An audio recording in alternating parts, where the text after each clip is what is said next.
Enfim, bom dia a todos. Ele falou que ontem, então, foi uma apresentação mais metodológica e que hoje ele começa a tratar de um dos temas sobre o qual ele tem se debruçado nos últimos anos de pesquisa, e que seriam as imagens e a importância que as imagens dos sonhos têm na Idade Média.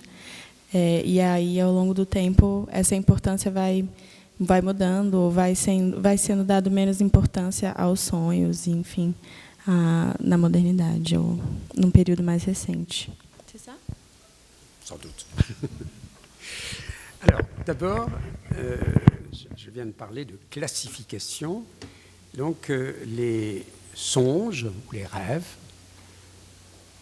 font l'objet, dans l'Antiquité, de classifications qui ne sont pas les mêmes que celles du Moyen-Âge. On peut prendre comme premier exemple l'œuvre d'un auteur du 4e, 5e siècle, païen.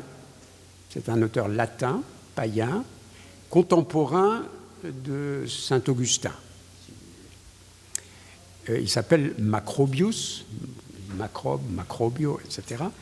Et il a commenté un récit très célèbre qui est le songe de Scipion, le général Scipio, raconté par Cicéron. Scipion, le général romain, a un songe lors de la prise de Carthage par les Romains contre les Carthaginois, les Puniques. Et ce commentaire, donné par Cicéron en termes philosophiques, est recommandé, c'est un commentaire de commentaire, par Macrobe. Ce qui est l'occasion de donner une classification de 5 types, 5 catégories de songes selon leur signification.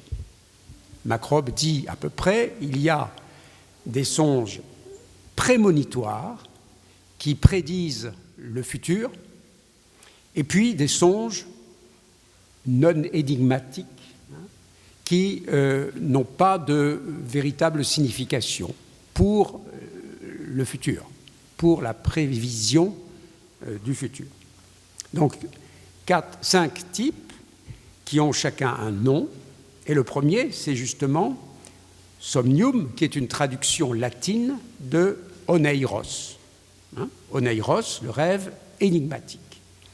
Puis visio, qui traduit orama, c'est une vision claire.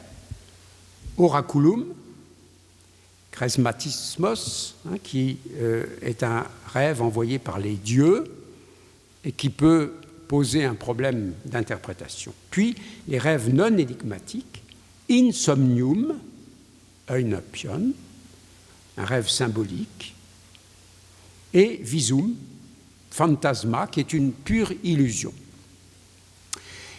Et c'est notamment phantasma qui va être diabolisé au Moyen-Âge, mais vous voyez, c'est une caractéristique de la culture chrétienne, de dire que l'illusion n'est pas une illusion de l'esprit, mais une illusion du diable qui pénètre dans l'esprit de l'homme. Voilà la base qui a été commentée pendant tout le Moyen-Âge. Macrobe est un historien, un philosophe, si vous voulez, païen, mais qui est commenté par les chrétiens pendant tout le Moyen-Âge, et notamment au XIIe siècle. Les chrétiens ont repris ce vocabulaire et ces catégories, mais ont transformé la signification des songes.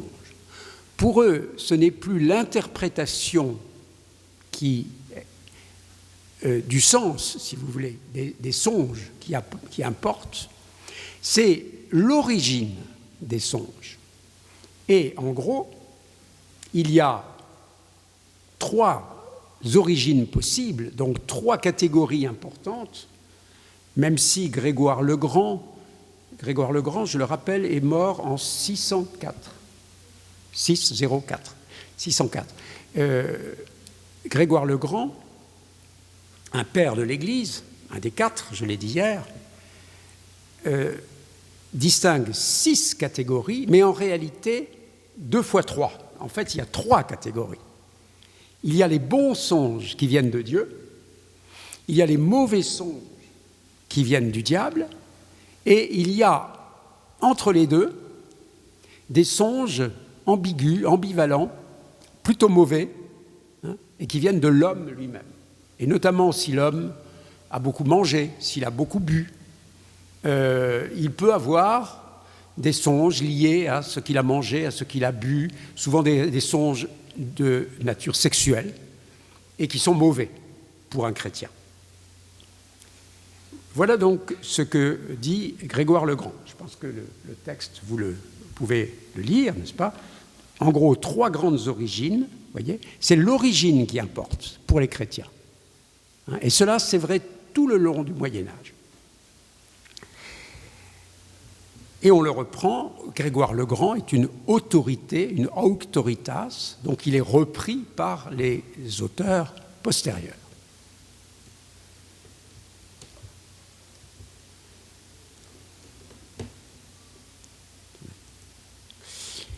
Alors, un des grands auteurs, le plus grand auteur chrétien du Moyen-Âge, c'est Augustin. Saint Augustin, donc mort en 430, donc avant Grégoire le Grand, n'est-ce pas, 2 siècles presque avant Grégoire le Grand, a déjà distingué lui aussi les songes en ce qu'ils sont une partie de ce qu'il appelle des visions, des visiones. Alors, dans plusieurs écrits, il revient, n'est-ce pas, notamment dans son autobiographie, si on veut, les Confessiones, mais aussi dans le commentaire de la Bible et de la Genèse, où il commente les récits de songes de la Bible, et notamment de la Genèse. Donc il dit « tria genera visionum », 3 genres de visions, et visio a un sens extrêmement large. Le premier, c'est la vision corporelle, c'est-à-dire le sens de la vue. Le deuxième, c'est la vision spirituelle. Ce sont des visions, on dirait, imaginaires, des visions éveillées ou des songes. Et vous voyez qu'au Moyen-Âge, on peut avoir des visions de ce genre, des visions spirituelles, en songe, ce que nous comprenons bien. Nous savons ce que c'est qu'un songe, nous en faisons l'expérience, mais aussi des visions éveillées. C'est en étant éveillé que l'on voit des choses que normalement on ne voit pas avec la vue, avec les yeux. Et cela est très positif, très valorisé au Moyen-Âge, beaucoup plus que les songes. Et le troisième type de vision, c'est la vision intellectuelle. C'est une contemplation pure des élus au paradis. Donc normalement, on ne fait pas, vous et moi, l'expérience d'une vision intellectuelle. Il faut déjà être Saint Paul, dit-on au Moyen-Âge, au moment de la conversion sur le chemin de Damas, n'est-ce pas, Saint Paul aurait eu une vision intellectuelle. Mais c'est vraiment tout à fait exceptionnel. Donc ce qui est le plus fréquent, c'est bien sûr la vue, et puis les visions spirituelles. Et tous les songes font partie des visions spirituelles, mais il y a encore d'autres visions spirituelles, les visions éveillées. Voilà. Est-ce que c'est clair? Est-ce qu'il y a un problème? Non? Oui? Non? Bon, pour l'instant, ça va. Alors, comme je l'ai dit, cette réflexion un peu théorique sur les songes, et aussi plus largement encore sur les visions, a été héritée et venue de l'Antiquité, mais a été transformée profondément par la culture chrétienne. Il y a autre chose qui est venue aussi de l'Antiquité, c'est ce qu'on appelle l'onirocritique, c'est-à-dire l'interprétation des songes pour prédire le futur. Par exemple, vous êtes malade, si vous êtes un païen, vous allez dans un sanctuaire dans un sanctuaire d'un dieu païen, et vous allez vous endormir dans le sanctuaire, faire un rêve, et ensuite raconter le rêve au prêtre pour qu'il fasse l'interprétation du rêve. Cela a eu un grand succès au Moyen-Âge, et les listes d'interprétation de l'Antiquité ont été transmises à travers les textes, aussi en partie à travers la médiation de la culture arabe ou judéo-arabe, et ils ont eu un grand succès, mais c'est un type un peu particulier d'interprétation, terme à terme, c'est-à-dire, vous voyez ici, vous avez rêvé d'une abeille, apès, ou d'abeille, cela signifie cela. Apès quam plures videre populum significat, ceci, par exemple, un bien ou un mal. Si vous rêvez de ceci, vous allez avoir soit un bien, soit un mal. Bonum ou malum, ou bonum ou dampnum, c'est-à-dire un dommage. Et tout est fait ainsi, de façon alphabétique, n'est-ce pas, dans ces listes qui sont reproduites en latin, mais pas seulement en latin, dans toutes les langues vernaculaires, en allemand, en anglais, en portugais, en espagnol, enfin en castillan, etc. Donc il y a un succès considérable. Mais l'onirocritique se réduit à des listes, voyez, des listes d'interprétation. Et ça existe encore aujourd'hui. Si vous avez rêvé, je sais pas, d'un chien, ça veut dire ceci. Si vous avez rêvé d'une vache, ça veut dire cela, etc. Si vous avez rêvé, parce qu'il y en a beaucoup, d'un acte sexuel prohibé, incestueux, par exemple, ça veut dire cela. Il y a beaucoup de choses de ce genre. Et là, la liste alphabétique que je vous donne là, je donne le début, n'est-ce pas? C'est apès, c'est l'abeille. Comment on dit l'abeille? Ensuite, un arbre. Puis, acetum, c'est le vinaigre. Aurum, c'est l'or, etc., etc., etc., jusqu'à la fin de l'alphabet. Alors, je n'en parlerai pas plus de l'onirocritique, d'abord parce qu'il n'y a pas d'image, et puis, je crois que ça reste relativement séparé du reste, si vous voulez, et notamment des récits autobiographiques qui m'intéressent beaucoup, sur lesquels j'ai même publié un livre. Les récits autobiographiques de rêves au Moyen-Âge donnent lieu à des interprétations, mais qui sont différentes de l'onirocritique. Donc je n'en parle pas plus. Voilà. Est-ce qu'il y a des questions sur ces problèmes d'interprétation et de classification? Oui.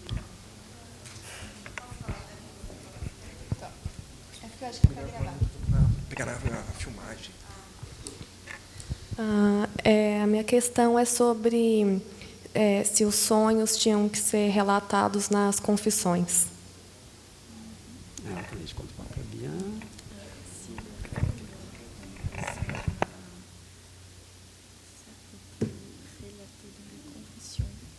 Ah oui. Tout à fait. Oui, oui. Quand vous avez des manuels de confesseurs au XIIIe siècle qui disent au prêtre comment il doit procéder. Et donc, ils posent des questions sur les péchés et sur les rêves, parce que les rêves peuvent conduire au péché ou être l'expression d'un péché, notamment sexuel. C'est ça qui intéresse les confesseurs. Bien sûr, le problème de la confession est considérable, c'est un très grand problème, pour tout ce qui est de la définition du sujet chrétien, de la personne chrétienne. Le péché, c'est un trait, le péché, donc l'aveu du péché, c'est vraiment un trait fondamental de la construction de la personne chrétienne. Vous voyez ce que, par exemple, Michel Foucault a écrit sur ces problèmes-là. Voilà. C'est des sujets qui m'intéressent beaucoup, puisque je travaille beaucoup sur ces problèmes d'autobiographie, de conscience de soi, etc. Voilà, alors, j'ai dit qu'il y avait dans les visions spirituelles des visions éveillées et des visions endormies des songes. Alors, voyons d'abord deux exemples de visions éveillées. Au XIIe siècle, il y a un auteur, ou plutôt une femme auteur, une autrice, dit-on aujourd'hui, qui s'appelle Hildegard de Bingen. Bingen se trouve sur le Rhin, dans la vallée du Rhin.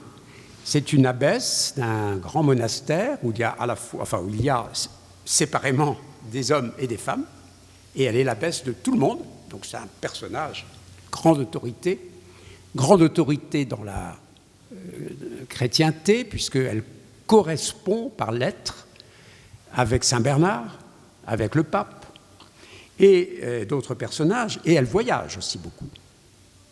Et elle a écrit des traités un peu dans tous les domaines, notamment de la médecine, de la physica, c'est-à-dire les sciences naturelles, on pourrait dire aujourd'hui.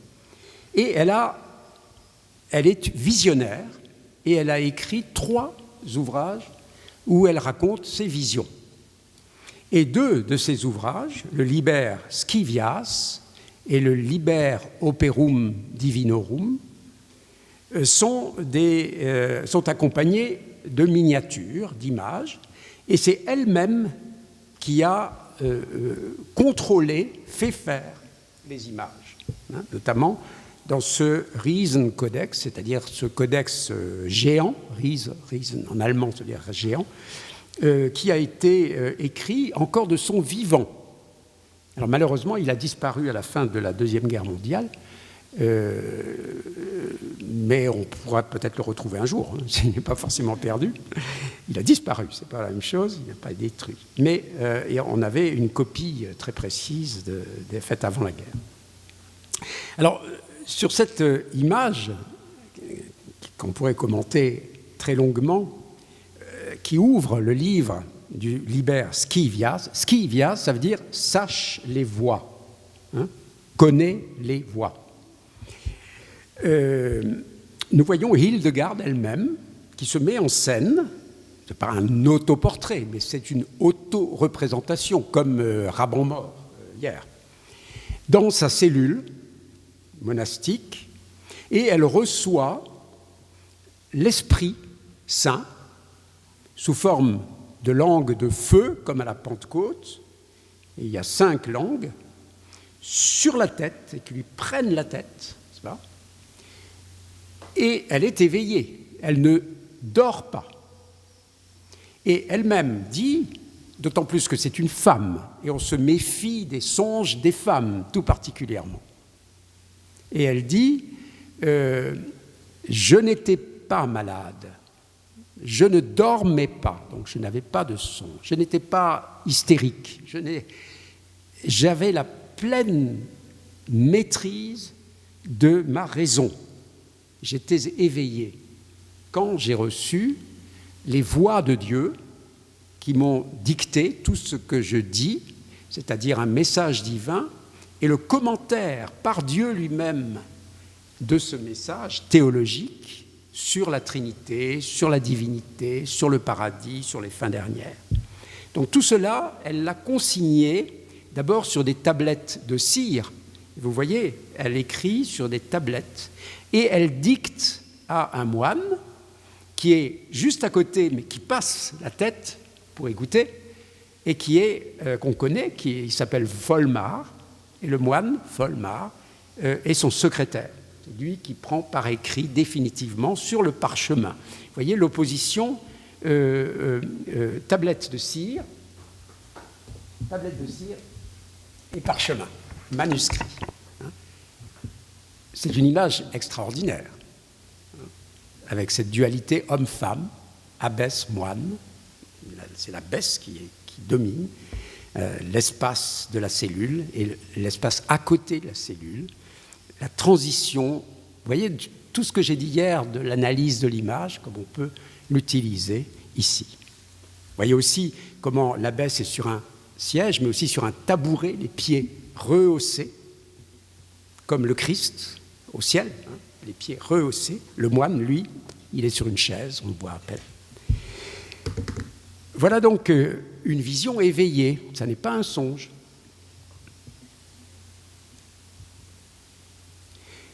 Dans cet autre traité de Hildegard, le Liber Divinorum Operum, dont on a notamment un manuscrit plus tardif du XIIIe siècle à Lucca, on voit en bas, ici, l'abbesse, là, qui reçoit, l'image n'est pas très bonne, je ne sais pas si on peut l'améliorer. Ça, vous voyez là? Elle est là, assise, elle écrit sur des tablettes de cire. Derrière elle, elle a une religieuse, une sœur, qui est sa confidente, qu'on connaît aussi par son nom. Et elle reçoit du ciel la vision à travers la bordure de l'image, comme une porte et le feu de l'esprit qui lui tombe sur la tête. Et elle dicte au moine Volmar, dans la cellule à côté, qui écrit sur le parchemin. Et ce qu'elle voit ici, c'est la Trinité. Hein, c'est la Trinité, avec le Père, le Fils et le Saint-Esprit. Le Fils, c'est l'agneau, le Père, c'est la tête, et le Saint-Esprit, qui, on ne le voit pas bien, mais qui est là, qui n'a pas la colombe, mais qui est un personnage à face rouge. Vous voyez, le Père, le Saint-Esprit, le Fils. Et donc, c'est un traité théologique sur la Trinité, mais qui est écrit comme une vision reçue de Dieu.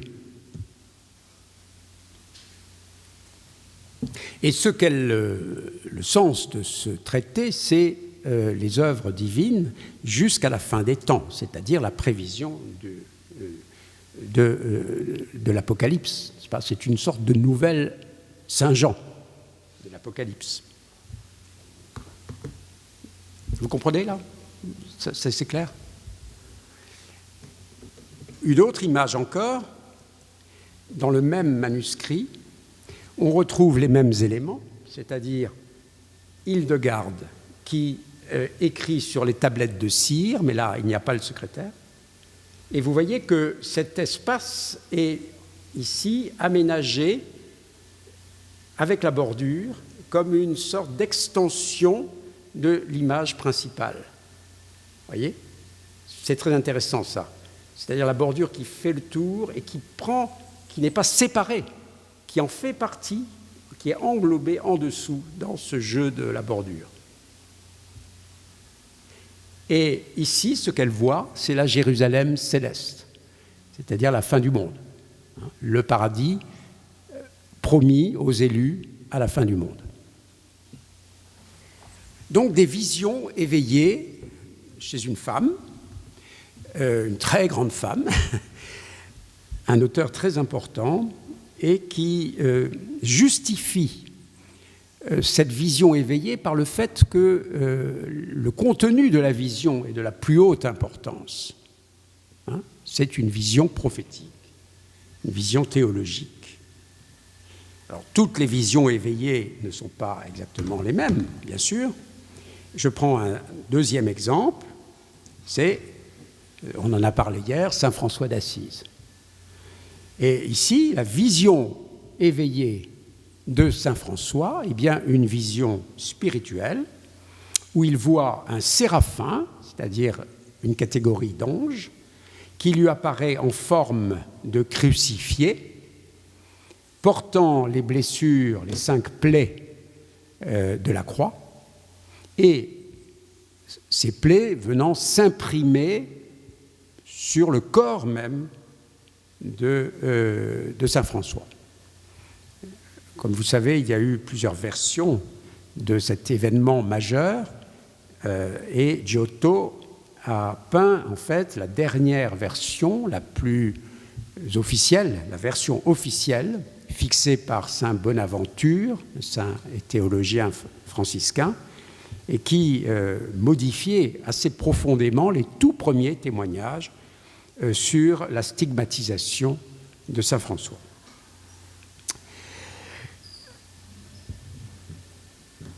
Donc une vision éveillée qui a un impact sur le corps du visionnaire. Il faut distinguer les visions éveillées. Oui, pardon. Pardon, je n'ai pas compris. Oui, c'est saint François, n'est-ce pas? Donc, vous voyez bien. Alors voilà, saint François s'est reculé, s'est retiré dans la montagne, au mont Alverne. Et là, sans témoin, sauf un petit moine qui s'appelle, pas un moine, un frère qui s'appelle Léon, mais qui n'a pas été peint par Giotto. Léon a entendu. Il n'a pas vu le séraphin, mais il a entendu saint François. Et donc il a pu raconter. Et saint François, donc, a eu cette vision. Et dans les premiers récits, les plaies se sont manifestées sur son corps, en éruption, si vous voulez, une sorte d'éruption des plaies dans le corps, de la forme des clous de la croix. Et dans la dernière version officielle de Bonaventure, c'est le rayonnement des plaies qui vient percer la peau, en quelque sorte, blesser le corps de saint François. Et alors, ce rayonnement, eh bien, on voit que il correspond, vous voyez, il est croisé, c'est-à-dire que le bras, la main, comment ça marche ici, la main droite, n'est-ce pas, qui vient, c'est comme s'il était devant un miroir. C'est-à-dire que si vous êtes devant un miroir, votre main gauche, vous allez la voir à droite de l'image, et la droite à la gauche. Et donc c'est la même chose. C'est un jeu de miroir entre le Christ et saint François. Vous voyez les rayons, ici la main gauche du Christ qui vient sur la main droite de saint François, et pareil pour les pieds. Et pour le côté, naturellement, la plaie la plus importante, c'est celle du cœur.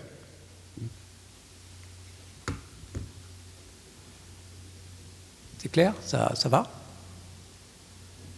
Alors maintenant, deuxième type de vision spirituelle, ce sont les voyages dans l'au-delà.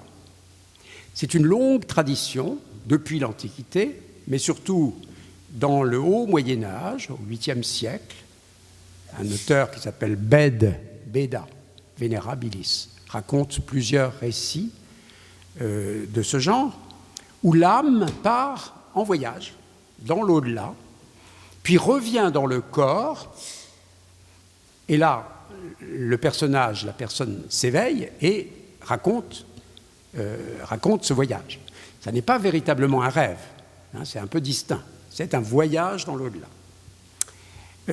Alors, on en a beaucoup d'exemples, et avec des images au XIIe siècle, notamment en Grande-Bretagne, en Irlande, dans les pays un petit peu septentrionaux. Et une de ces visions de voyage dans l'au-delà s'appelle la vision de Tnugdal ou de Tomdal. Le nom varie beaucoup selon les manuscrits et selon les régions, parce que c'est un texte qui a été traduit. Il y a une version portugaise, il y a des versions castillanes, il y a des versions allemandes, des versions, etc. Et donc, il y a notamment une version française qui a été mise en manuscrit et peinte par Jean Marmion, qui est un des grands peintres du XVe siècle. Le manuscrit se trouve aujourd'hui à Los Angeles. Et vous voyez, le personnage ici, Tomdal, est comme mort parce que son âme est partie. Elle voyage. Et elle voyage toute nue comme une âme, conduite par l'ange. Puis, il va visiter beaucoup de lieux, l'enfer, le purgatoire, le paradis. Voilà ici l'âme de Tomdal, conduite par l'ange, et qui voit, sans entrer dedans bien sûr, mais qui voit la gueule d'enfer, la gueule de Satan, avec les damnés qui brûlent dans le feu. Bon, cela vous rappelle quelque chose, je pense. Un texte très célèbre. Non.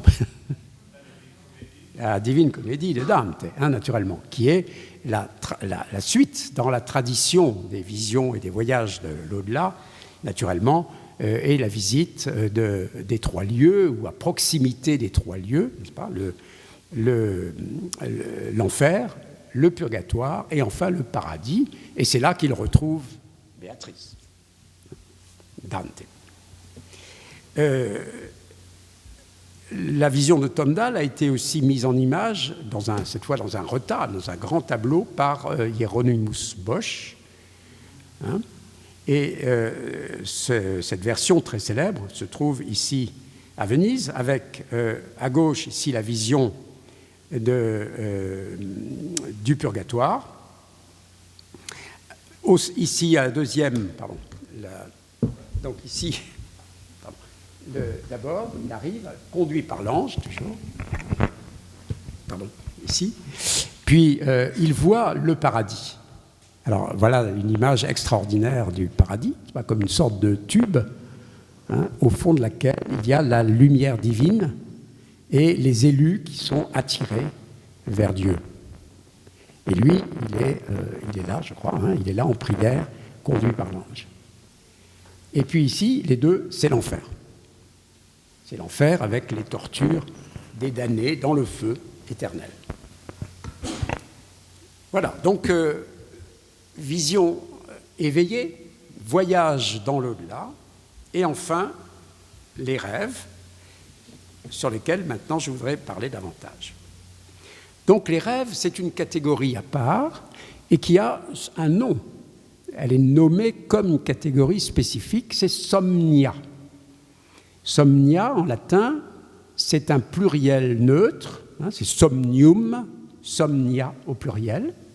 On dit en général au pluriel, insomnis, en rêve, en songe. Hein. Ça vient c'est la même racine que somnus. Somnus, c'est le sommeil. On dort, somnus, et on a un rêve, somnium, où on voit insomnis. Alors, au Moyen-Âge, on dit songe, en latin, mais aussi en ancien français, par exemple. Hein. C'est au XVIe, XVIIe siècle qu'en français, on a introduit ce mot de rêve, qui existait déjà en ancien français, et qui signifiait être fou, divaguer. Vous voyez, donc le rêve, c'est une sorte de folie. Et c'est à ce moment-là, chez Descartes, par exemple, qu'on utilise davantage rêve, et somnia, songe plutôt, devient en français plutôt littéraire. On dit les songes. Hein. On dit Shakespeare, les songes d'une nuit d'été, par exemple. C'est littéraire, hein, dans le français moderne. Voilà. Mais vous voyez, il y a une évolution des langues aussi, et qui a naturellement du sens. C'est au XVIIe siècle que, avec la rationalité des cartésienne notamment, qu'on éprouve le besoin de distinguer ainsi les rêves du reste. Alors, donc je dis songe ou rêve, mais bien sûr, nous parlons des songes, des somnia médiévaux. Alors, ces songes ont donné lieu à une énorme iconographie parce qu'il y a beaucoup de songes dans la Bible. Et les songes les plus représentés en images sont bien sûr des songes bibliques, qui sont en général, pas toujours, mais en général des songes positifs. Hein, tous les songes ne sont pas mauvais, comme je vous l'ai dit, il y a des songes de Dieu, puis des songes qui viennent du diable. Et le problème, c'est de faire la distinction, ce qu'on appelle le discrimen. Hein, discrimen entre bon et mal. Mais dans la Genèse, surtout, il y a des songes très positifs, comme celui de Jacob, Genèse 28. Alors que se passe-t-il ? Eh bien, Jacob, qui est donc le fils d'Isaac, le petit-fils d'Abraham, un patriarche, Jacob s'endort et rêve d'une échelle sur lequel il voit monter et descendre des anges. Puis, il s'éveille et rencontre un ange avec lequel il se bat pendant toute la nuit jusqu'au matin.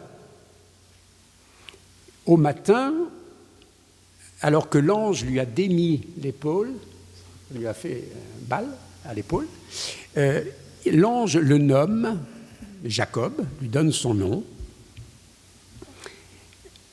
et l'autorise à oindre une pierre, la pierre de Béthel, sur laquelle il avait posé sa tête en dormant.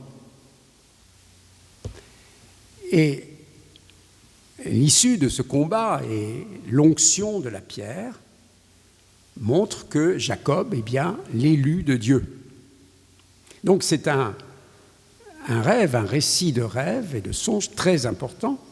Il fait de Jacob l'élu de Dieu. Or, Jacob, c'est bien sûr un des types du Christ, fondateur de l'Église. La pierre de Béthel, sur laquelle il a dormi, c'est la pierre de l'Église, sur laquelle le Christ va édifier l'Église, vous voyez, dans la typologie dont j'ai parlé hier. Donc, un récit et des images très, très importants. Ici, nous avons un psautier anglais, Amesbury, dans lequel nous avons une initiale d'un psaume, le psaume 80, Exultate Deo adiutori nostro, c'est-à-dire exultez, criez votre joie en Dieu, notre aide. Hein? Et dans les psautiers anglais, à cette époque, en général, pour l'initiale du psaume 80, nous trouvons en effet l'image de Jacob et du rêve de Jacob. Alors c'est l'occasion de revenir un petit peu sur ce que j'ai dit hier, de l'analyse des images et du rapport entre texte et image. Vous voyez que ce E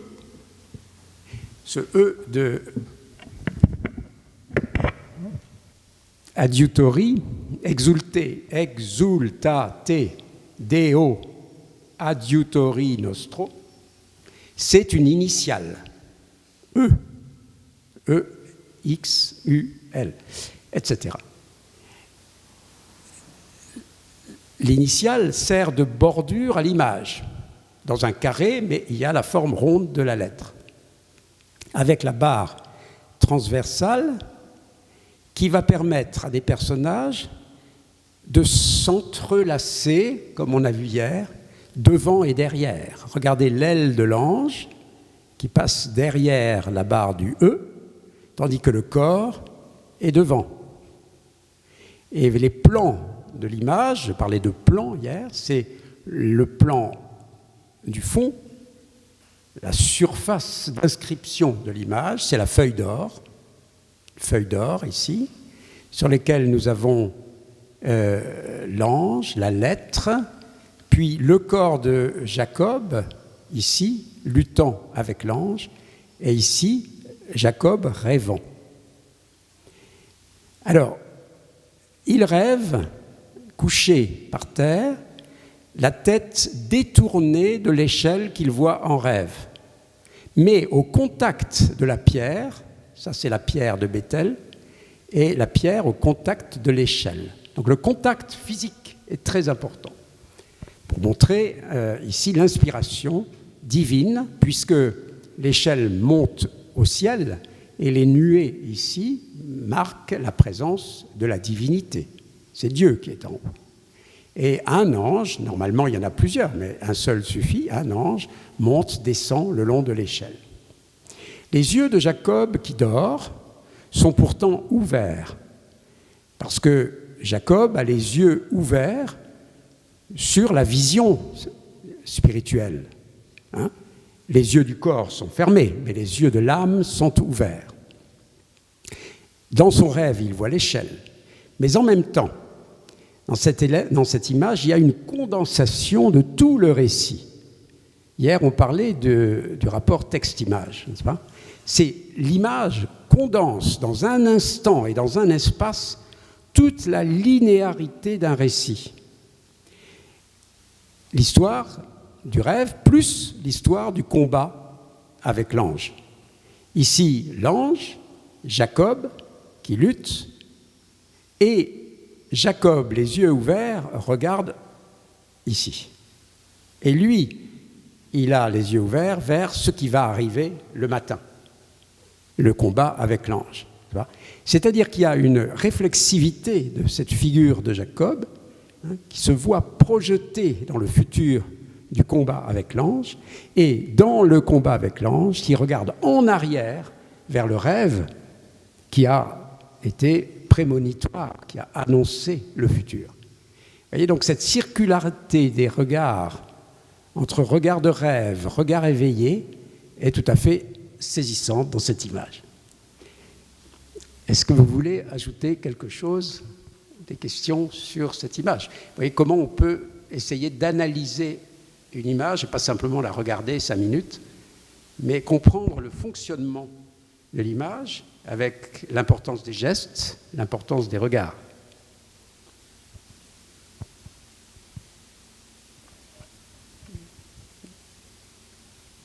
Il n'y a pas de questions?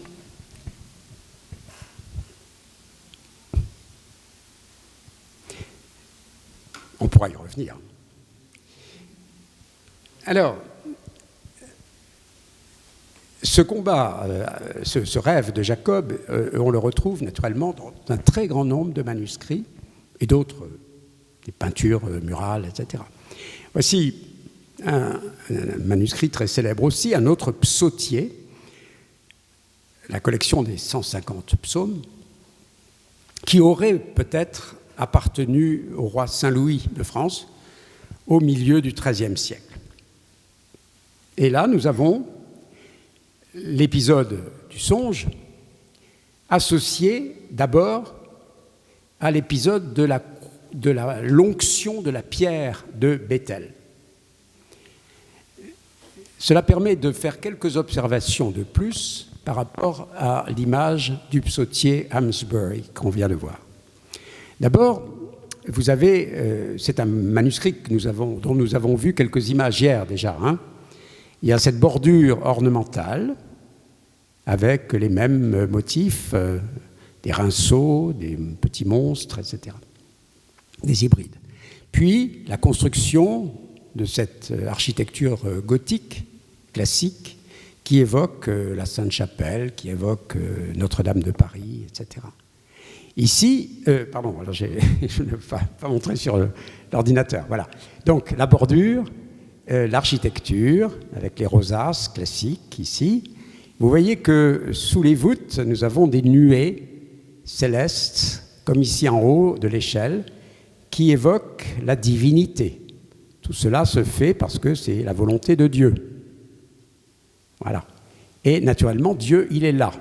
C'est un Dieu avec un nimbe cruciforme, c'est un Dieu Christ. C'est le Dieu de l'Ancien Testament, mais qui est déjà le Christ incarné, avec la croix dans le nimbe. D'accord ? L'échelle est là, c'est l'objet du rêve, et on voit les anges, comme dans le récit de la Genèse 28, qui montent et qui descendent le long de l'échelle. Le rêveur, c'est Jacob. Il est là, couché au contact de l'échelle. Vous voyez, la question du contact qu'on retrouve. Sa tête est nue et se détourne de nous, c'est-à-dire du roi. C'est pour Saint-Louis. Donc Saint-Louis, on peut dire que Jacob lui tourne la tête, lui tourne le dos, mais en même temps, il l'invite à le suivre. Il invite le spectateur, c'est-à-dire le roi, à entrer dans le rêve. Comme il appartient à l'Ancien Testament, il est juif, il est hébreu, donc ça c'est un chapeau caractéristique des Juifs qui est tombé là. Et il a la tête posée sur la pierre, une pierre amorphe, n'est-ce pas, comme un coussin, qui va au contraire, sous l'effet de l'action de l'onction divine, ici, de l'onction, devenir vraiment la pierre quadrangulaire de la construction de l'Ecclésia. Et Jacob, après le rêve, dans la continuité ici du costume bleu, va oindre la pierre sur laquelle construire finalement l'Église, hein, avec l'onction. Voilà donc le schéma ici, vous voyez, la continuité des deux événements séparés par cette colonnette, et ici le contact et le regard tourné vers le rêve. Alors c'est un peu une autre logique par rapport à l'image qu'on vient de voir avant, mais on retrouve les mêmes éléments d'analyse. Vous voyez aussi que l'échelle passe par-dessus ou devant l'architecture. Et c'est la seule image de tout le manuscrit où il y a 75 grandes images comme celle-ci, où ce motif de l'image vient transgresser ici jusqu'au ciel. C'est dire à quel point le rêve de Jacob est un événement important. On a directement ici, par-dessus les éléments terrestres, l'architecture terrestre, jusqu'au paradis où se trouve Dieu. Est-ce que vous avez des questions sur cette image et l'analyse de cette image? C'est clair? Vous avez suivi? Je parle lentement, hein? Ça va? Dans le même manuscrit, il y a un autre rêveur. En latin, on dit somniator. Somniator. C'est Joseph. Joseph de l'Ancien Testament, bien sûr, pas le Joseph, le mari de la Vierge Marie. Non, Joseph de l'Ancien Testament, qui est le fils de Jacob. Et ce somniator, vous savez que vous connaissez tous Thomas Mann, n'est-ce pas, Jacob et ses frères, hein, il a été victime de ses frères qui ont voulu le tuer, qui l'ont jeté dans un puits et qui ont apporté à Jacob le vêtement ensanglanté de leur frère pour le faire croire qu'il était mort, hein, il était dans le puits. Puis il a été sorti du puits, il est arrivé à la cour du Pharaon en Égypte et il a été emprisonné par le Pharaon en même temps que deux serviteurs du Pharaon qui sont le panetier et l'échanson. Donc le panetier, l'échanson est là, en prison, ça c'est la prison, et l'échanson, c'est celui, c'est butler en anglais, c'est celui qui prépare la boisson, le vin. Alors l'échanson, le panetier avec des corbeilles de pain sur le dos, et l'échanson qui presse une grappe de raisin pour faire du vin. Et voilà que en prison, ces deux serviteurs du Pharaon ont rêvé. Lui, il a rêvé qu'il pressait le vin, comme il doit le faire, et que de cette action est sorti un rameau verdoyant, c'est pas une plante, qui monte vers le ciel, qui monte. Et lui, au contraire, qui est courbé, qui est écrasé par les corbeilles de pain, a rêvé que des oiseaux noirs venaient manger les pains. Et Jacob, qui est en prison, leur interprète les rêves. Et vous voyez que Jacob est là aussi, c'est-à-dire que, vous voyez le visage, il est ici comme témoin des rêves, comme s'il pénétrait dans les rêves des deux autres. Ce qui lui permet ensuite de savoir ce dont ils ont rêvé et de leur dire son interprétation. Il leur dit, toi, l'échanson, qui a rêvé que tu pressais des grappes de raisin et d'une branche, d'un arbuste ici qui monte, tu vas être sauvé, libéré et tu reviendras au service du roi. Toi, au contraire, dont les pains ont été mangés par des oiseaux noirs, tu vas être pendu. Donc, un bon rêve et un mauvais rêve.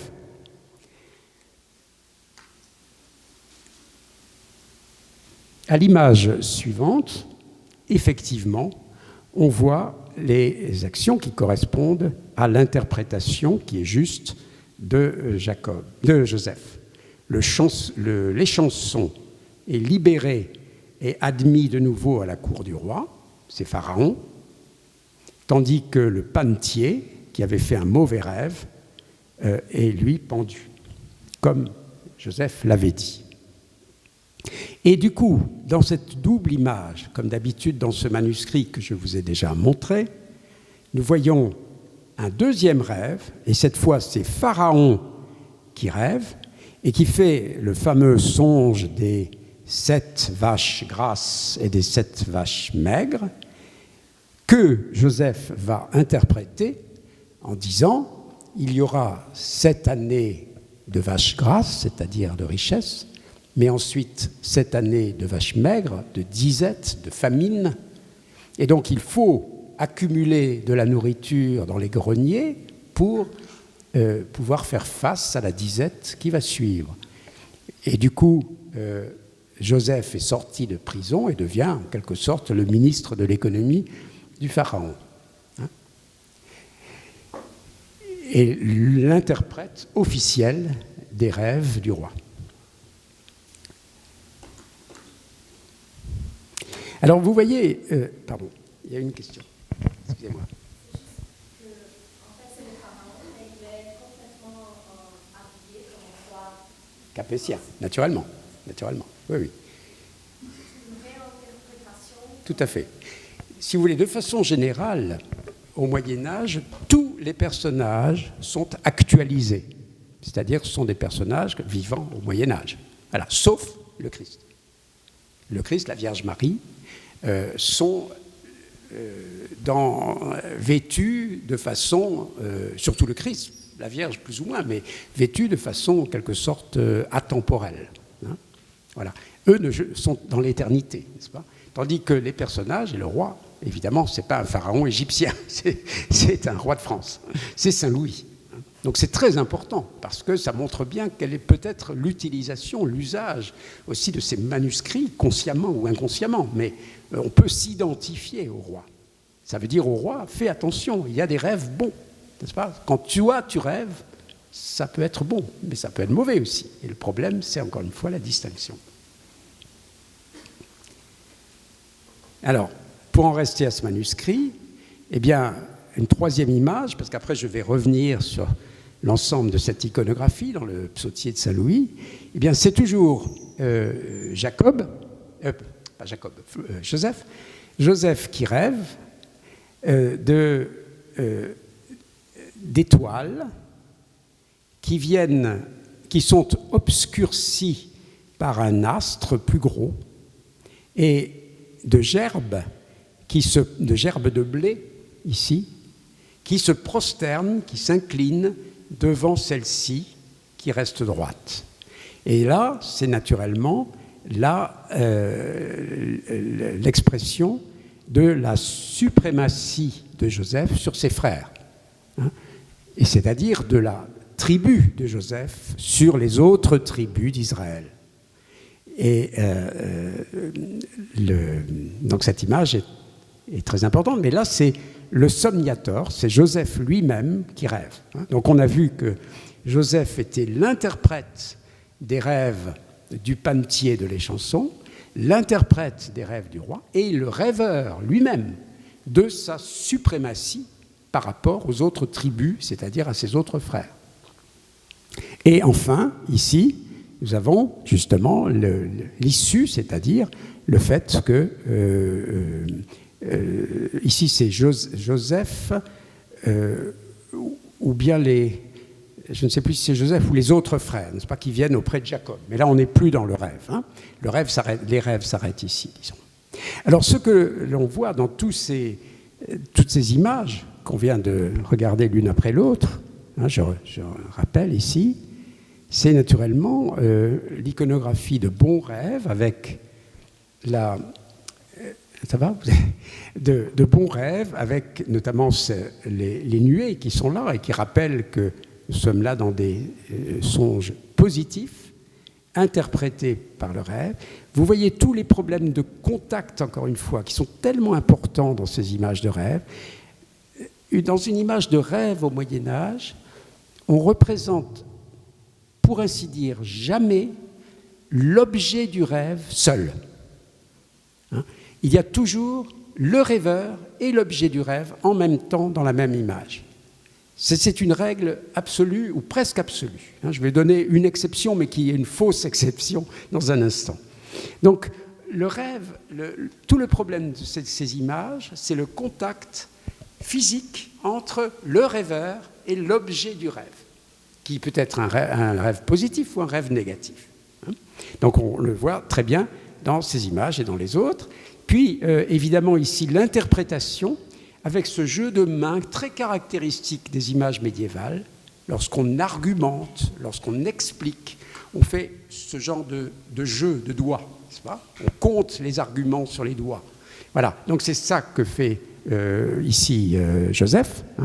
Et puis, naturellement, le rêve comme prémonition, comme prédiction du futur, qu'on voit, puisque le rêve a prédit, et l'interprétation a pu annoncer la mort de l'un et, au contraire, la libération de l'autre.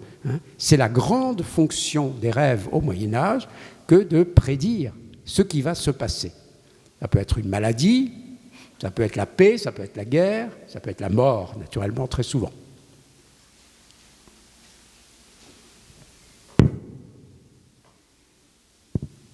Alors, on va descendre.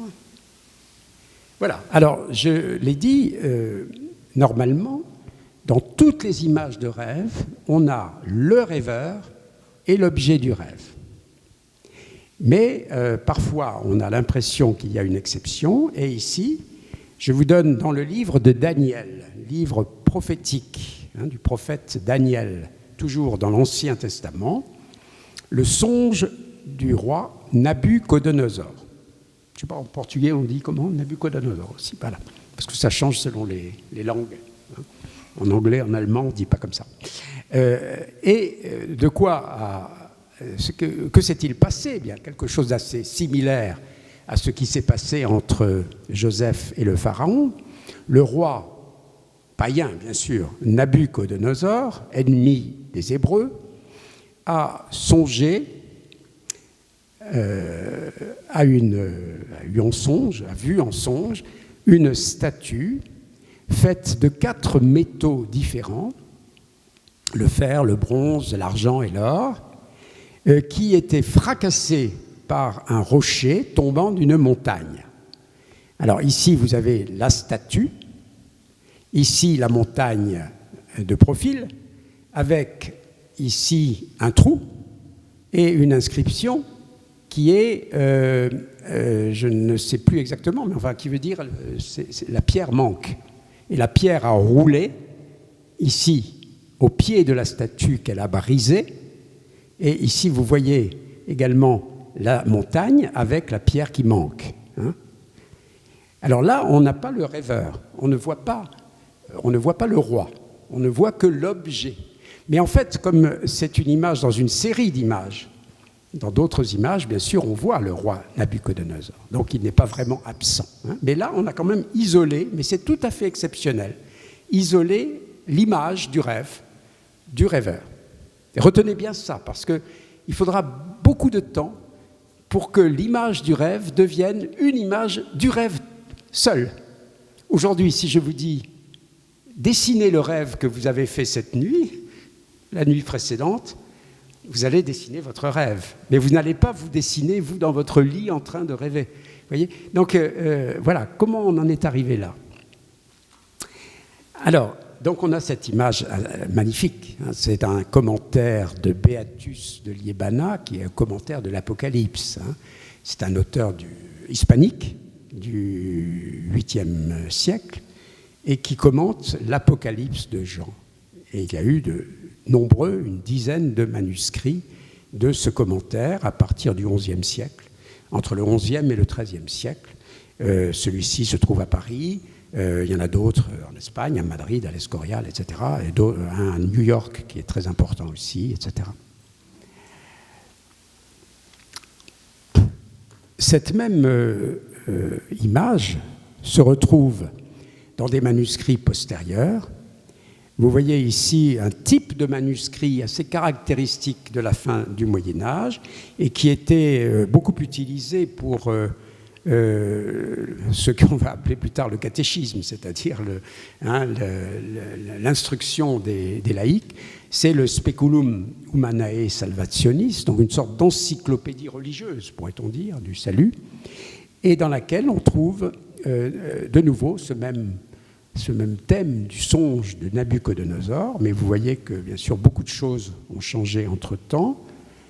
Là, c'est la statue avec les 4 métaux, la montagne à laquelle il manque une pierre. La pierre a pris la forme d'une meule de moulin et casse la statue, dont rêve le roi Nabuchodonosor dans son lit. Et vous voyez que la règle du contact entre le rêveur et l'objet du rêve se vérifie parfaitement encore ici dans un manuscrit du XVe siècle. Ça va? Pas de questions? Oui?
C'est une bonne question et je vais d'ailleurs vous répondre en images dans un instant. Je voulais d'abord montrer quelques grands types de récits et d'images de rêves. Mais bien sûr, les rêves ont une fonction politique. Quand un roi rêve, cela a un sens politique. Simplement, méfiez-vous des catégories, parce que nous séparons politique, religieux, économique, etc. Bon, c'est pas comme ça au Moyen-Âge. Et donc, un livre comme la Bible est naturellement aussi un livre politique. Et dans la Bible, on trouve des modèles pour l'action politique aujourd'hui, c'est-à-dire du roi, etc. Voilà. Donc, pour le roi, comme Saint Louis dans l'autre manuscrit, qui voit ce roi ou ce pharaon comme un roi capétien du XIIIe siècle, ça a naturellement une signification. Ça veut dire attention à tes rêves. Fais attention aux rêves. Par exemple, concernant la disette, la famine, dans le cas des vaches grasses et des vaches maigres. Voilà. Mais vous allez voir très précisément des rêves politiques, si vous voulez. Alors, avant d'en arriver là, je voulais montrer encore d'autres images de rêves qui sont les rêves du Nouveau Testament. Parce que l'Ancien Testament est beaucoup plus riche, de façon générale, en récits, en événements narratifs. Mais le Nouveau Testament, donc essentiellement la vie de Jésus, contient quand même des rêves, moins, mais il en contient. Et par exemple, au moment de la naissance, avant la naissance de Jésus, Joseph est mis en garde avec Marie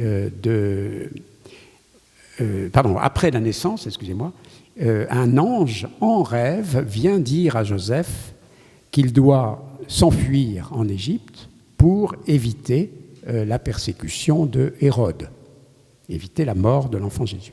Et vous voyez que le rêve ici est figuré, toujours selon les mêmes règles du contact, etc., par un ange qui fait un signe à Joseph qui dort, hein, on le voit qui dort ici, la tête retournée, et ici on a la conséquence, c'est-à-dire le départ en Égypte avec la Vierge sur l'âne, l'ange qui conduit l'âne et Joseph qui soutient la Vierge.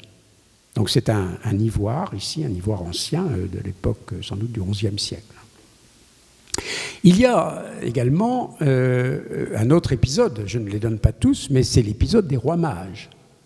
Et vous avez ici à Autun cette pierre très célèbre, très belle, d'une sculpture romane du XIIe siècle où l'ange vient dire aux rois mages, aux trois rois, Gaspard, Melchior, Balthazar, ne retournez pas chez le roi parce qu'il veut vous demander où se trouve l'enfant Jésus pour le tuer. Et vous voyez que c'est très intéressant parce que là, le contact se manifeste par le doigt de l'ange qui vient toucher la main du roi qui rêve. Et il y a une différence entre ces trois rois. Celui-ci qui est de face, qui dort complètement, celui-ci qui a l'air à moitié éveillé, celui-ci qui a les yeux ouverts. Ils sont dans trois états de rêve, de sommeil différents. Et naturellement, l'ange montre l'étoile que les rois mages doivent suivre pour arriver à Bethléem. Alors, il y a, en dehors de la Bible, naturellement, d'autres grands récits, des légendes, etc., qui ont eu un impact très important sur l'iconographie des rêves. Et c'est justement, notamment, des rêves politiques, comme le rêve de Constantin, qui est ce rêve fondateur de la chrétienté comme régime impérial, comme régime politique, c'est la conversion de Constantin. Alors ici, je vous montre la très très célèbre fresque de Piero della Francesca à Arezzo, la légende de la Sainte Croix, c'est-à-dire que Constantin ici rêve, un ange lui apparaît et lui apporte le labarum, c'est-à-dire le signe de la croix. Et lui dit, avec ce signe, tu vaincras ton ennemi Maxence et tu pourras ainsi régner sur l'Empire, mais à condition de te convertir.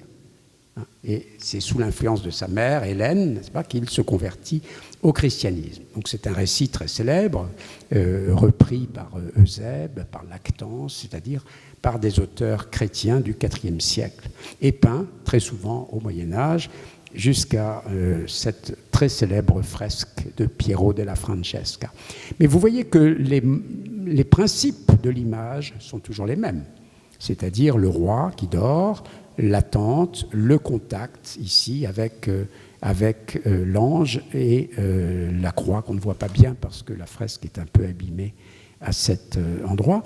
Et ici, les personnages qui gardent l'attente du roi ou de l'empereur et qui ne voient pas, qui ne participent pas au rêve, ils sont détournés, ils sont étrangers à l'expérience onirique du souverain. Un autre rêve politique très célèbre, c'est celui du roi d'Angleterre Henri Ier en 1130, dans une chronique anglo-normande de Jean de Worcester. C'est un récit très célèbre qui a donné lieu à un texte de chronique et à une image où l'on voit le roi qui quitte l'Angleterre pour aller en Normandie, qui fait partie de ses domaines, puisqu'il est aussi le duc de Normandie, et en chemin, en mer, sur le bateau, il fait un rêve. Et il rêve que les trois états de la société, c'est-à-dire les paysans, ici les paysans, puis les laboratores, puis les milites, les guerriers, les chevaliers, puis enfin les clérici, les oratores, les uns après les autres, viennent l'agresser avec les armes caractéristiques de chacun de ces états, Donc les instruments aratoires des paysans, les glaives des soldats et les crosses d'évêques et d'abbés du clergé. Et les uns et les autres l'attaquent, n'est-ce pas, pour l'obliger à revenir sur des décisions qu'il avait prises et qui réduisaient leur liberté. Donc on est là dans le conflit qui va conduire au siècle suivant à la Magna Carta, c'est-à-dire au conflit sur les privilèges libertates des États du royaume. Et le roi, quand il arrive en Normandie, comprend le sens de son rêve et aussitôt reprend le bateau, c'est la dernière image, n'est-ce pas, reprend le bateau pour repartir en Angleterre et abolir les décisions injustes qu'il avait prises. Et donc là, un rêve politique très précis, où la conduite politique du roi est dictée par le rêve.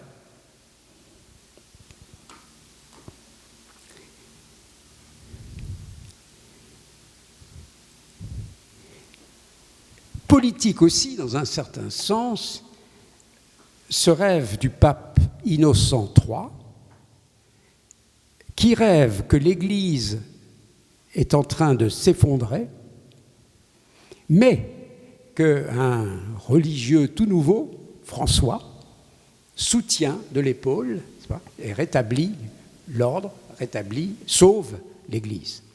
Et c'est ce qui conduit le pape à fonder l'ordre des mineurs, c'est-à-dire l'ordre des franciscains.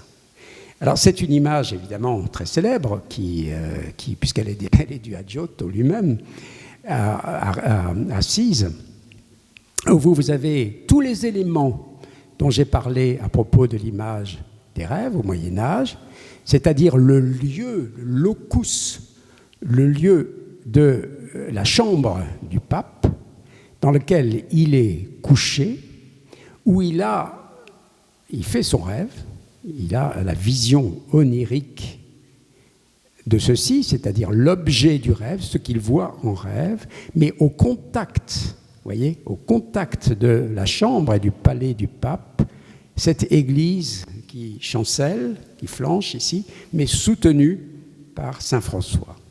Et ici, ces deux personnages dans la chambre du pape, qui sont là, assis, qui sommeillent, et qui ne participent évidemment pas à la vision du rêve de saint François.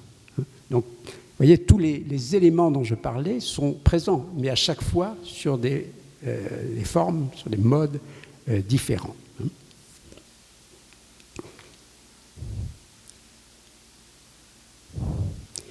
Des rêves, on en trouve également dans les textes dits littéraires, et c'est sans doute ce qui caractérise le fameux roman de la Rose, qui est sans doute une des œuvres les plus célèbres de la littérature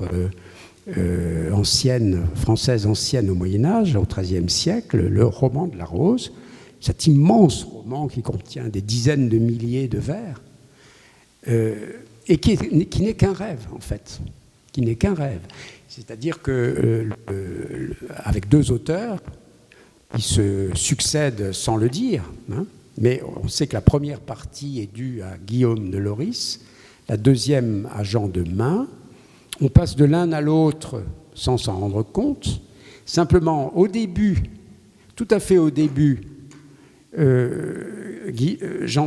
de Loris dit que l'auteur, c'est-à-dire lui, cet auteur anonyme, si vous voulez, lui s'endort et rêve d'un jardin dans lequel il va découvrir l'amour, etc.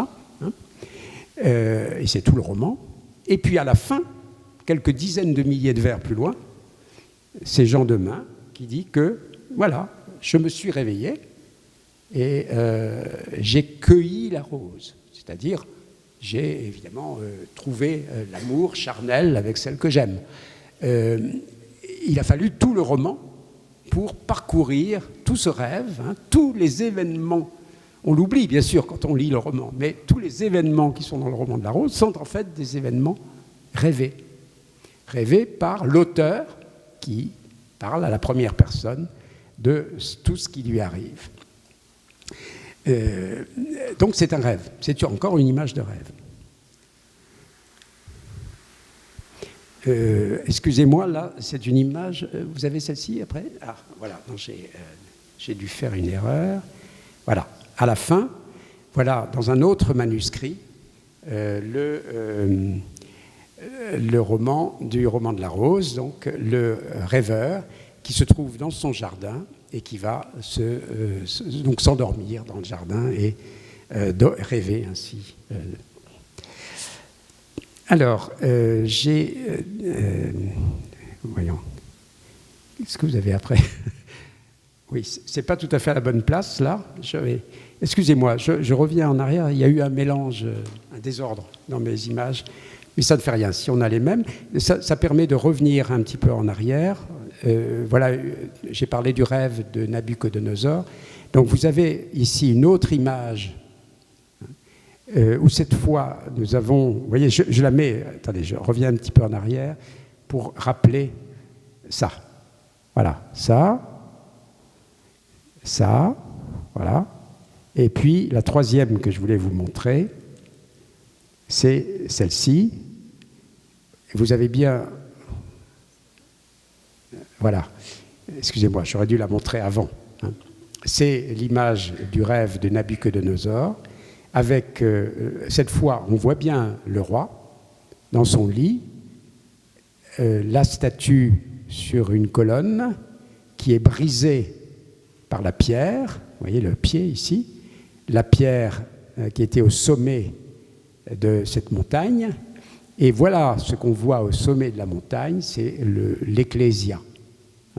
L'ecclésia, c'est-à-dire que le dernier, ce que dit la prophétie onirique, c'est que le dernier royaume qui va venir, lui, ne sera pas brisé par la pierre. Et c'est l'Église, c'est le royaume du Christ.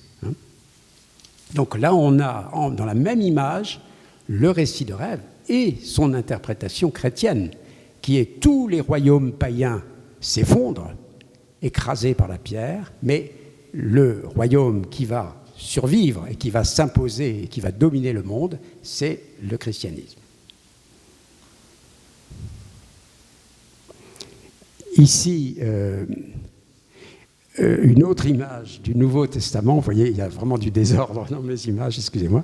Une autre image du Nouveau Testament, c'est Joseph, comme on a vu tout à l'heure. Je remonte pour le rappeler, je remonte un petit peu jusqu'à là, voilà, vous avez celle-ci. Voilà, Joseph qui en rêve reçoit l'ordre de fuir en Égypte. Eh bien, une autre version, c'est celle que je vous montre là.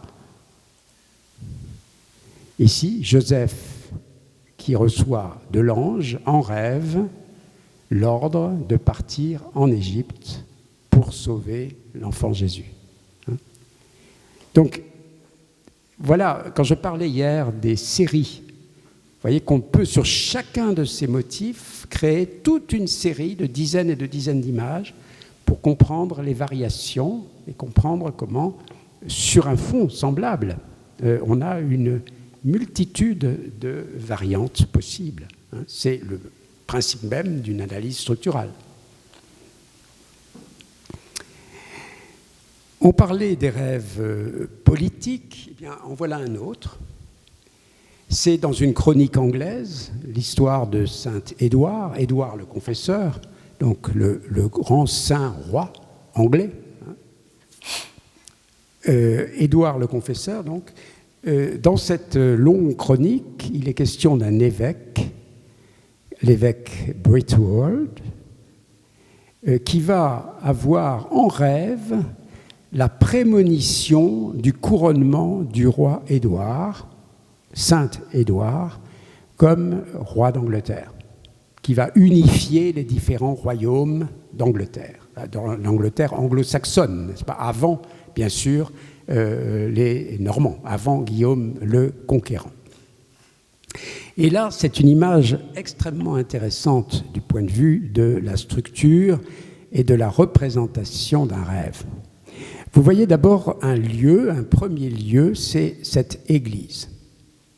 On voit une église puisqu'il y a des voûtes ici d'église. Il y a un autel.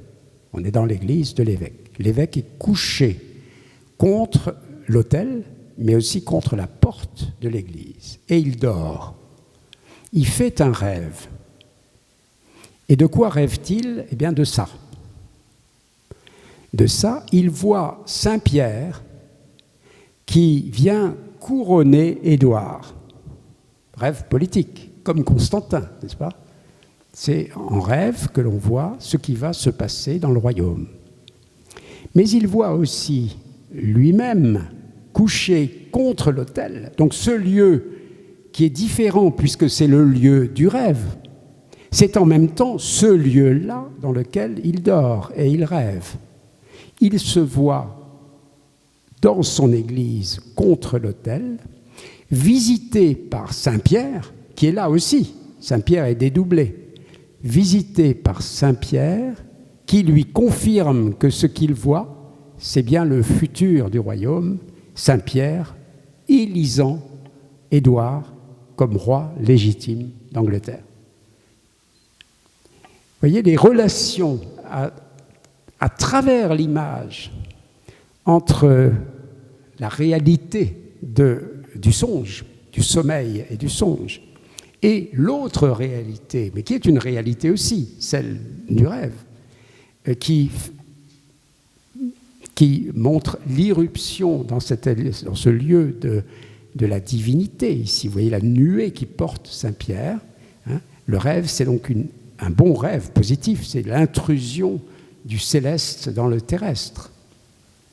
Bien, l'image montre tout ça par tout un jeu de dédoublement de lieux, de dédoublement des personnes, puisque l'évêque est représenté une fois là et une fois là, le roi est là, Saint-Pierre est une fois là, à chaque fois d'autres actions dans le même récit qui font qu'on dédouble les personnages, et tout cela par des jeux de contact du corps de l'évêque avec la porte, cette porte double, hein, qui a deux côtés, et ici contact du roi avec cette même porte, et contact de l'évêque avec l'autel, et contact de l'évêque avec ce même autel, avec lequel Saint-Pierre entre lui aussi en contact, ici, par le linge qui tient la clé, symbole de Saint-Pierre, qui touche la nappe de l'autel. Voilà, vous voyez la subtilité de la construction d'une telle image, hein, dans laquelle on retrouve tous les éléments de l'une à l'autre, mais toujours sous des formes différentes.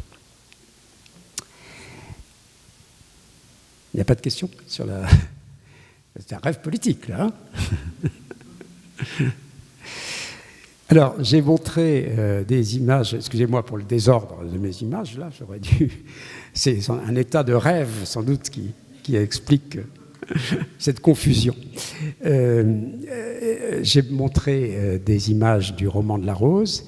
Naturellement, le roman de la Rose n'est pas seul, il a été imité dans d'autres types de romans, et notamment ce roman de...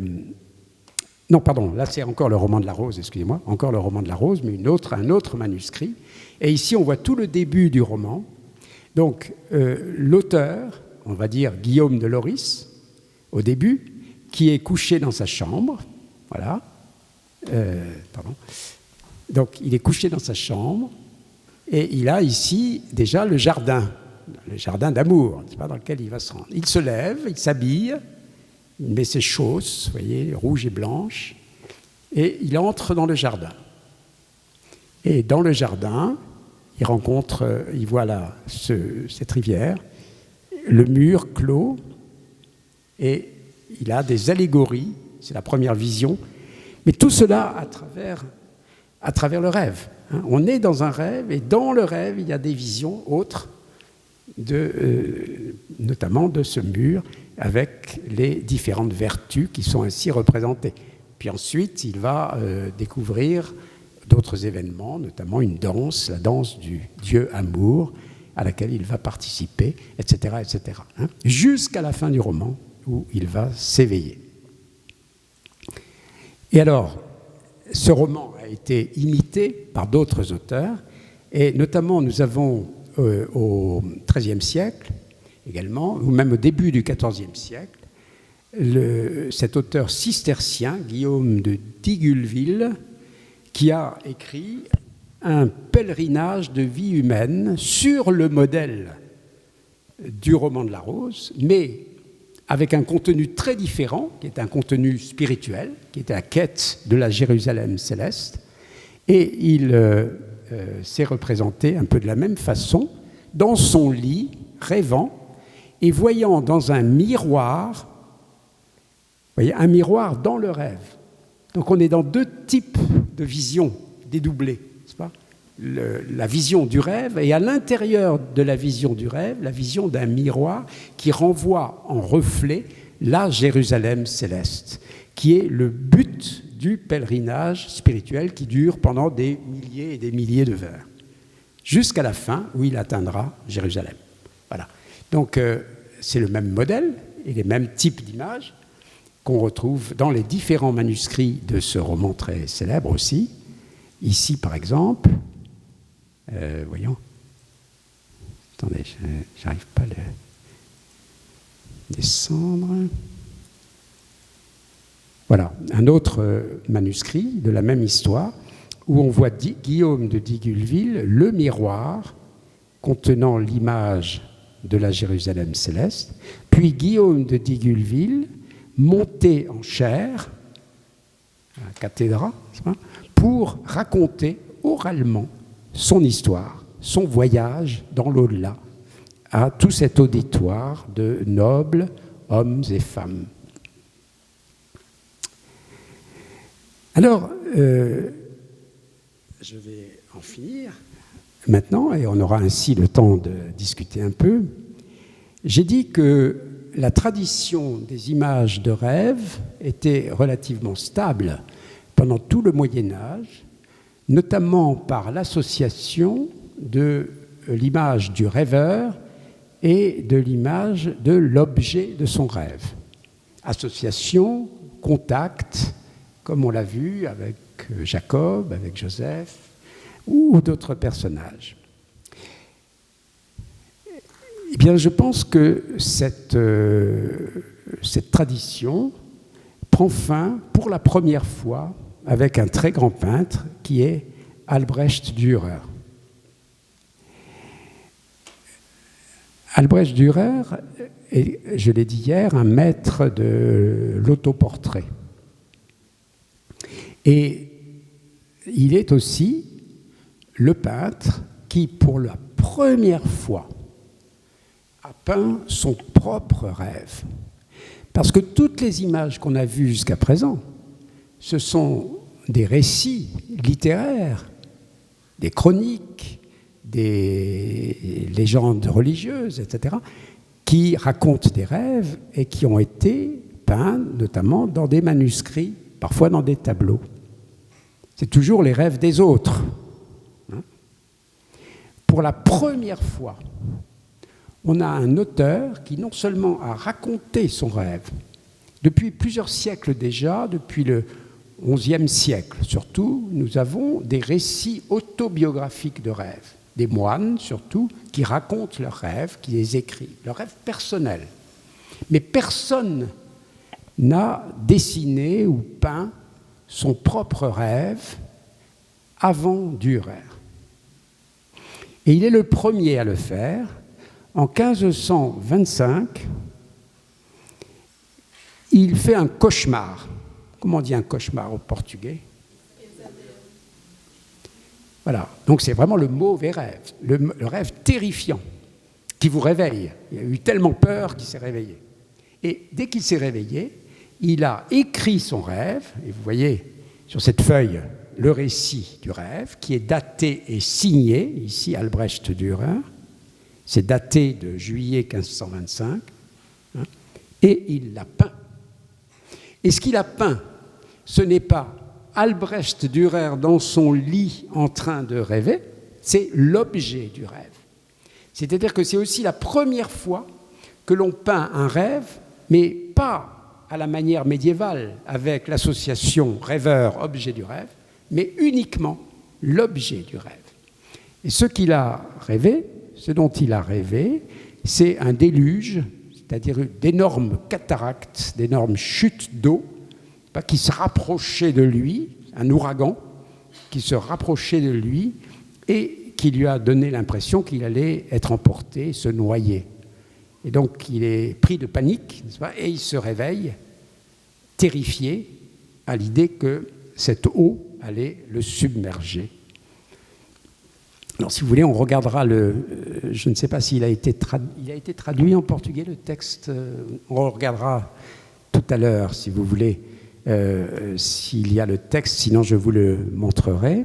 Vous pourrez le lire ensemble, peut-être le traduire. Le texte, le récit de son rêve. Hein.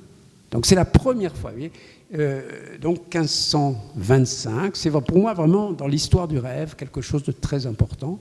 Parce que ça montre à quel point le rêve devient à ce moment-là vraiment une caractéristique du sujet lui-même, beaucoup plus encore qu'avant. C'est déjà le cas dans beaucoup de récits au Moyen-Âge, tous ces récits dont j'ai donné une anthologie en traduction des textes latins notamment. Mais pour la première fois, Dürer innove complètement, à la fois dans le fait de peindre son rêve, c'est le premier rêve personnel peint qu'on connaisse, et dans le fait de le peindre de cette façon, c'est-à-dire uniquement l'objet du rêve, hein, sans le rêveur. Oui ?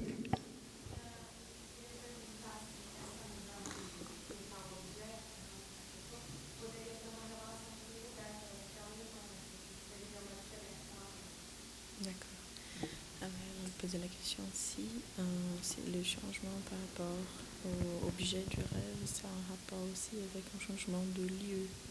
Parce que là, ça a été peint en Allemagne, pas en France, pas en Espagne. Enfin, s'il y a un rapport avec la région, Oui.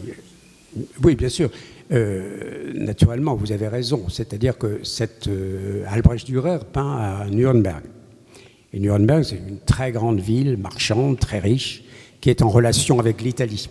Et Dürer a fait le voyage d'Italie. Donc il a été aussi impressionné par toute cette culture humaniste qui était depuis plus d'un siècle très florissante en Italie, n'est-ce pas, le Quattrocento. Il a pris contact avec ce Quattrocento, il l'a rapporté en Allemagne. Donc c'est naturellement très important. Hein. Donc ça explique, dans ce milieu-là, c'est un milieu aussi où l'autobiographie des laïcs, des marchands, des grands marchands de Nuremberg, comme les marchands italiens de Florence, avec lesquels ils sont en contact, joue un grand rôle. On a l'habitude d'écrire les libri. En Italie, on dit libri della famiglia. En Allemagne, on dit Hausbücher, c'est-à-dire les livres de la maison, les livres domestiques. Hein. Ces grands personnages, ces marchands, ce n'est pas des clercs, là, ce sont vraiment des marchands, des laïcs qui écrivent sur eux-mêmes, sur leur famille. Et c'est tout cet ensemble de facteurs qui fait que Dürer est aussi le premier peintre à avoir tellement peint d'autoportraits. Personne avant lui n'a peint d'autoportrait comme Dürer l'a fait. On a parfois peut-être Roger van der Weyden, je vous l'ai dit hier, ou encore... j'oublie, excusez-moi, ça me reviendra. Donc quelques peintres, pas, flamands, plutôt flamands d'ailleurs, qui ont peint sans doute leurs portraits. Van Eyck, je pensais à Van Eyck, n'est-ce pas, mais personne ne l'a fait comme Dürer. Et ici, nous sommes en 1525, mais si vous voulez, ce que je veux mettre en rapport avec cette image, c'est celle-ci. C'est-à-dire que nous avons, dans l'image du rêve, ce que je pourrais appeler un autoportrait onirique. C'est l'image du rêve personnel qui est comme un autoportrait du rêveur, du rêve peintre. Et donc, on peut mettre en rapport cette image que j'ai déjà montrée hier, qui est pour moi vraiment une image essentielle, en 1500, de Dürer en Christ, se peignant, vous le voyez, dans un miroir, il est face à un miroir, ce qui fait que sa main droite, qui est là sur la gauche, c'est celle qui peint. C'est celle qui a peint. Mais il la montre. Vous voyez ? Il montre cette main droite, non pas en train de peindre, ce qu'elle fait en réalité. Elle est en train de peindre.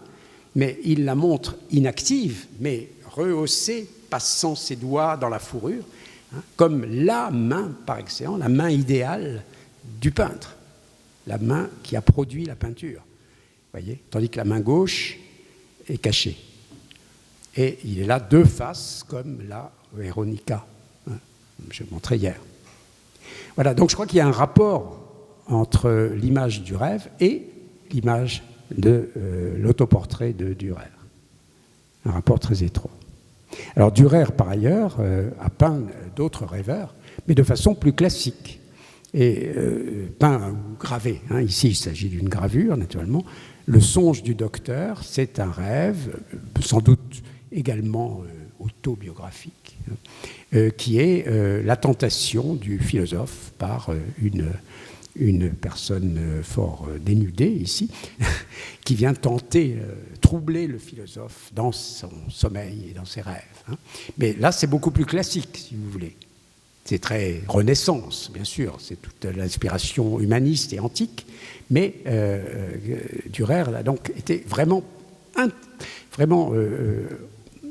préoccupé par l'image du rêve. Donc il a peint ou gravé plusieurs choses.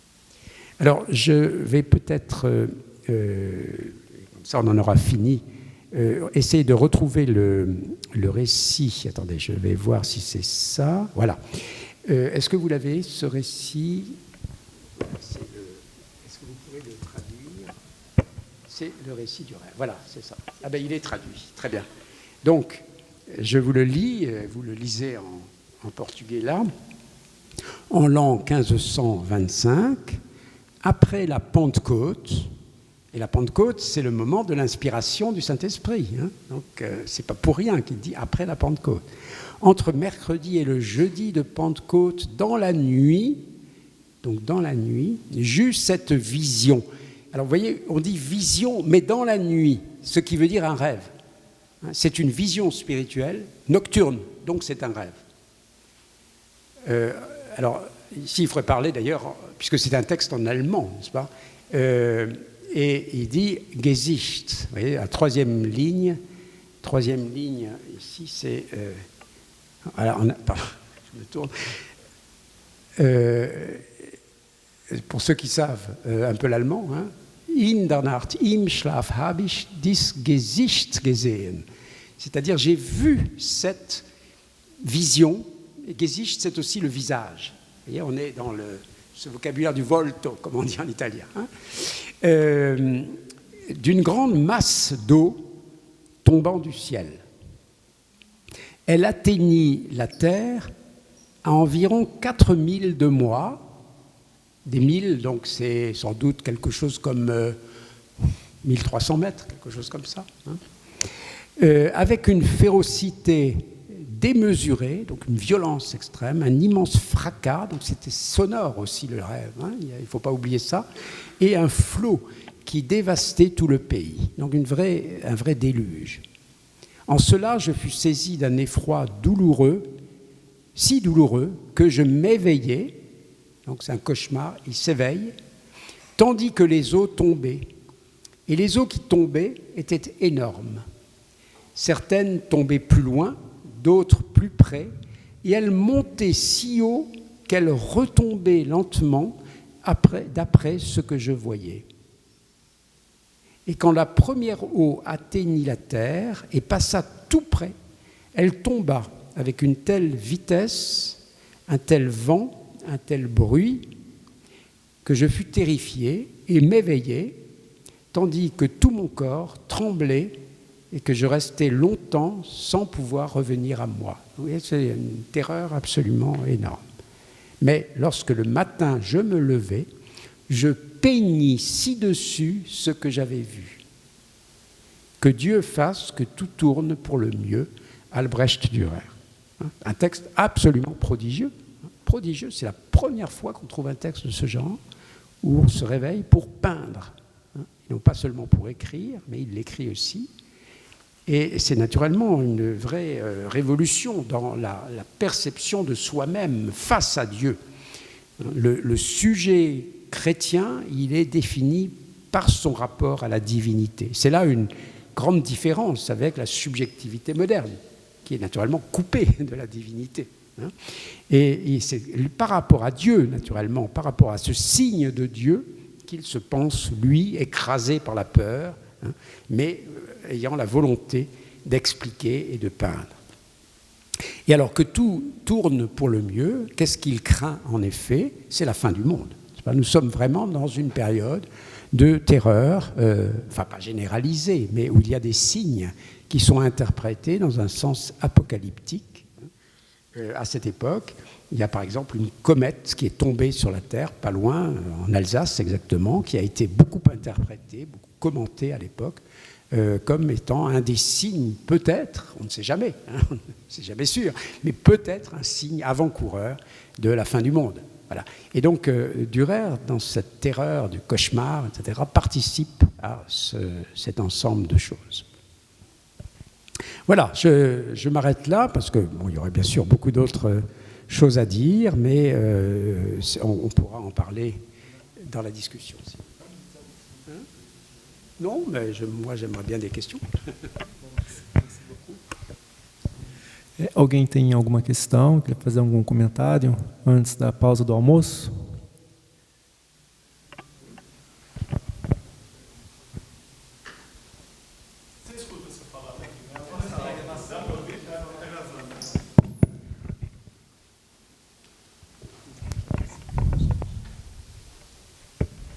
Eu perguntaria ao professor como os tratados de teologia ou manuais de confissão, como foi citado mais cedo hoje, na Idade Média, tratam essa questão da recepção e dos usos dos sonhos. Porque uma seguidora dele, a professora Maria Jordã Arroio, que trabalha com o período moderno, mostra que no período moderno essa ambivalência da recepção dos sonhos pendeu para a desconfiança. Cada vez menos se confiou no que era revelado em sonho e cada vez mais se associou os sonhos com o diabo. Mas no caso do período moderno havia uma instituição que fiscalizava esses sonhos, chamado Santo Ofício da Inquisição no sul da Europa, né? Então, na Idade Média não tem.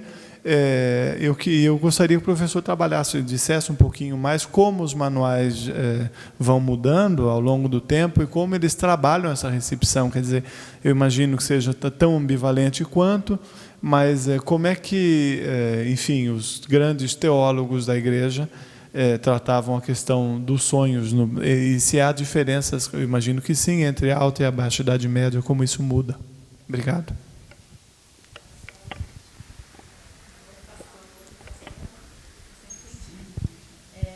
Então, ao longo da Idade Média tinham tratados de teologia, é isso?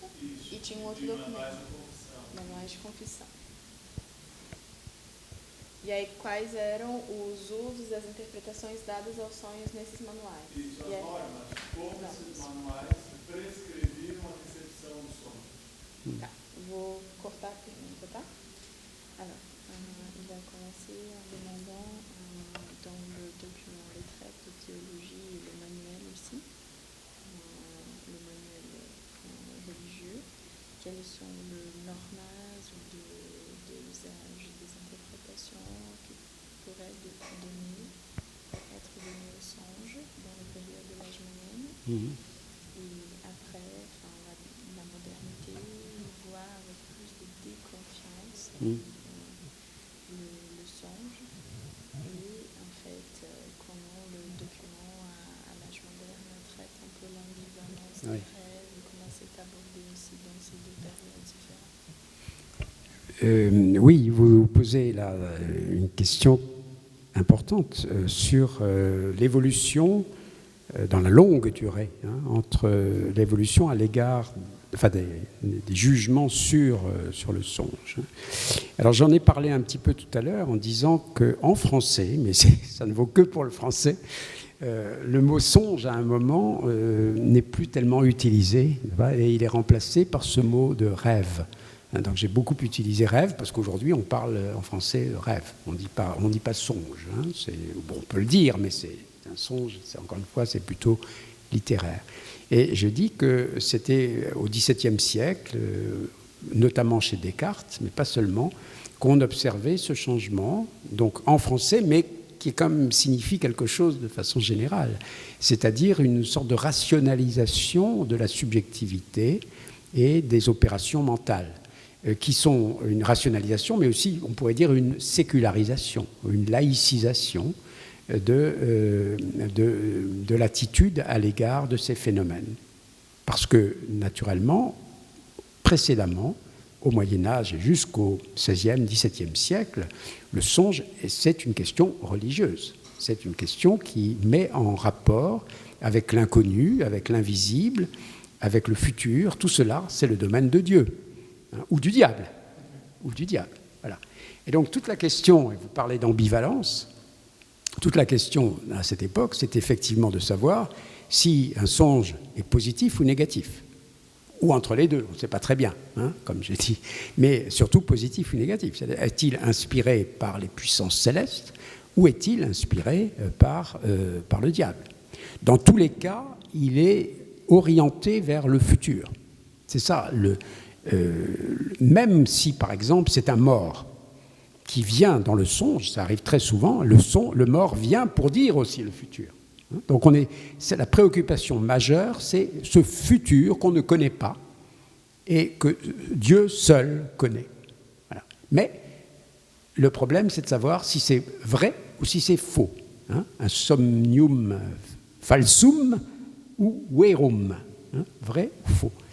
Et pour cela, on développe à ce moment-là, et surtout au XVe, XIVe, XVe siècle, ce que l'on appelle le discrimen, hein, une technique d'interprétation déjà rationnelle qui pose des questions dans les procès, par exemple, puisque c'est l'époque où commencent des procès de sorcellerie, où l'on pose la question à l'accusé, hein, tu as rêvé, est-ce qu'il y avait tel signe ou tel signe qui pouvait laisser penser que ça n'était pas, vous voyez le procès de Jeanne d'Arc, par exemple.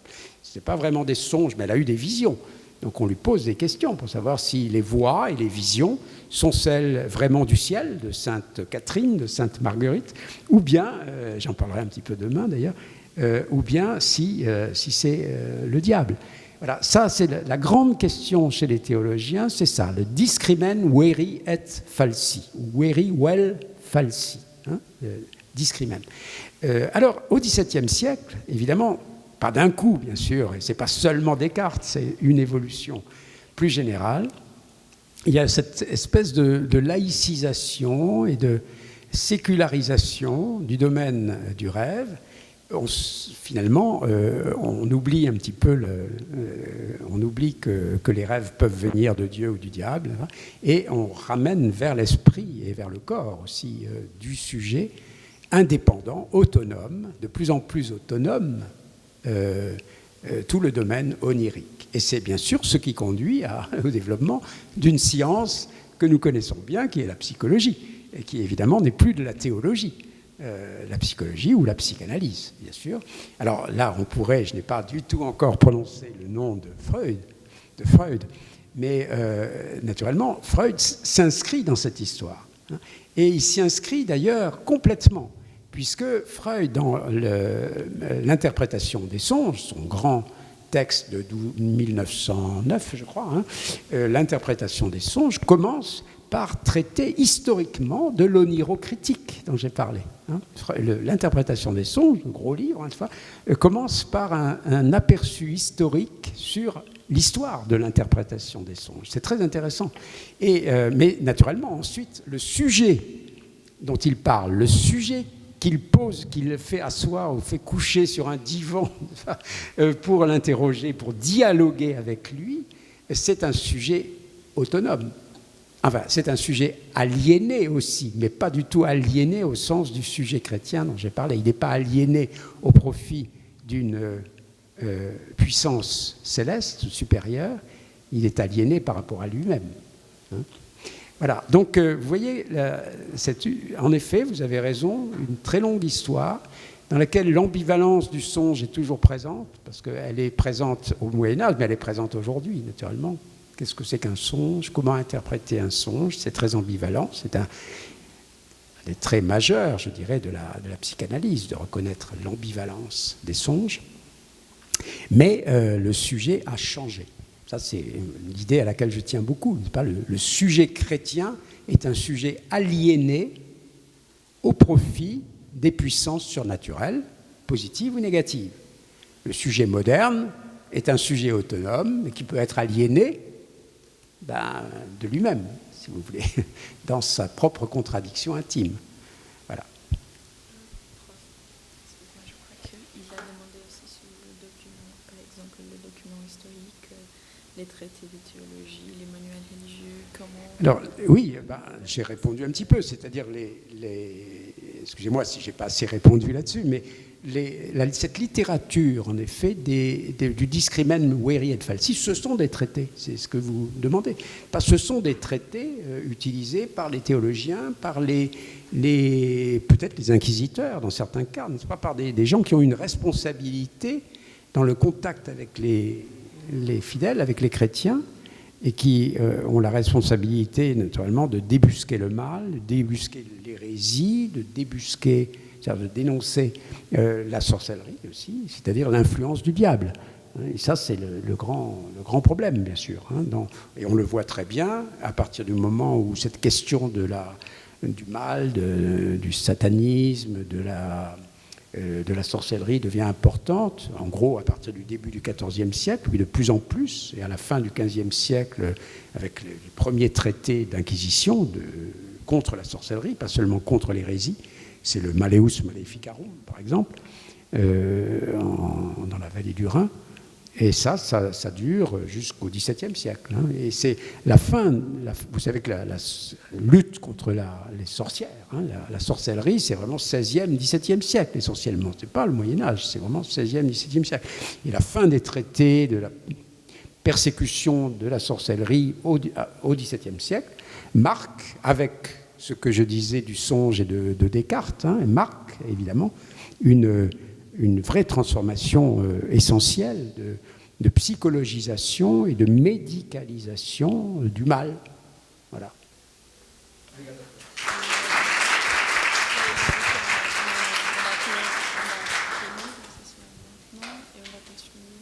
Oui, bien sûr.